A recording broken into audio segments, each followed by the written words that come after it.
Yes, I know alcohol markers on coloured cardstock can really stretch your supplies, but how about on some dark grey? I'm going to try that today and give you some tips along the way.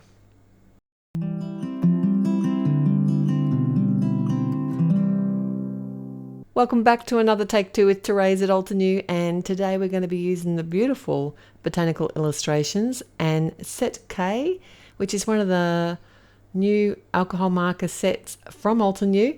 So there are 3 families of colours in here, and I thought it'd be fun to challenge myself just to use these colours. So I have swatched them out on some white cardstock, and I've also stamped out my image ready to go on both some Neenah 80 lb and also on some dark grey cardstock. So my first tip today is to swatch out your colours on the coloured cardstock that you're going to be using. It seems fairly obvious, but until you see how they look on the cardstock all swatched out, you really don't know for sure. Alright, so you're thinking to yourself, this isn't coloured cardstock. No, you're absolutely right. This is some 80 lb Neenah cardstock, and it's the one that I typically use for alcohol marker colouring, so it's something that I'm familiar with. And I have stamped my bouquet out, and if you hold on tight, a little bit later in the video I'm going to walk you through that as well. But I stamped it out in some permanent black ink because I know that's compatible with the alcohol marker, and by colouring this image first on some white cardstock that I'm familiar with, I'm going to learn the image and where the shadows are going to be, and it's going to be much easier for me to do my colouring on the dark cardstock. You certainly don't need to do this step, but I figured while I've got everything in place, why not make 2 cards instead of 1? Everything's out, I might as well use it. So typically I'm going to start my colouring with a darker shade, and I won't lay down too much colour. I'll just try and pick where the shadows are going to be on the image, and then I'll come in with the next lighter shade and feather that colour out. Alcohol markers will dry a little bit lighter, so that's just something to be aware of, but you can always come in and add more dark colour. It's just harder to take it away. So your best, until you learn an image and how you want it to look, I would say less is best initially. So I also decided to, like I said, use a limited colour palette. So my leaves today are grey.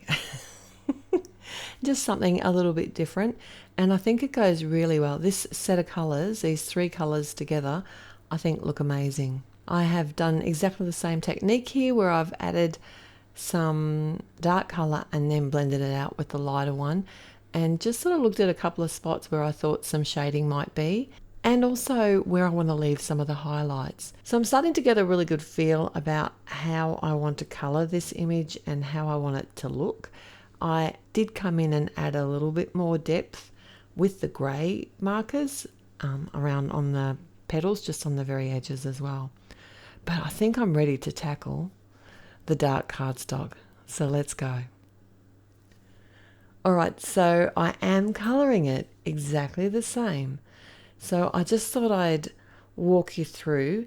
I have found on this cardstock, if you look at the colours that I've swatched out to the side, so I found that the first colour blue just was looking too grey, and it wasn't giving me enough blue for the flower petals. So I basically focused on using the 2 middle blues, which is really interesting because I thought that the lighter blue would work. I don't know what made me think that, but basically by doing a similar shading technique that I did on the previous flower, I could add some depth on the edges of the petals, on the center of the petals, and then feather out a middle color or a lighter color and leave. Now, you can't really call it a white highlight, but if you did want to, and I did consider this, you could certainly come in with a pencil after and add an actual white highlight. I think that would look lovely, but I really just wanted to use my limited color palette today, like I said. Now, one thing to be aware of with colouring on cardstock that you're not familiar with is some cardstocks do not play well with alcohol markers. So It's the same with coloured cardstocks. Basically, when you're doing your swatching, you can feel how the ink is laying down on the paper and if there's going to be a lot of bleeding, because if there is, you're not going to get the nice crisp edges to the image that you want, and it's going to be a really frustrating experience. So if that's happening, I would suggest to maybe try a different coloured cardstock. I've kept today's colouring in real time and haven't included all of the images. I just thought it might give you an idea of exactly how I lay the colour down onto the cardstocks. But basically I just did the same technique on each petal of the flower and on each of the leaves. Now when I was colouring the leaf here, I did use the palest of the blues to create my grey leaf. Because of how it looks on that grey cardstock, it doesn't particularly look blue, it just looks like a nice warm grey. So that worked really well because I didn't want to make these leaves as dark as the ones that I did on the previous card. So that just meant I could come in with one of the darker greys and actually add some depth with that. And then I just blended it out with the pale blue. It's really hard to tell on that cardstock, but that is actually the blue. And I did the same technique where I came in, added the shadow, and then feathered it out with the lighter colour. And then I could just look at the total image and look where I wanted my shadows to be.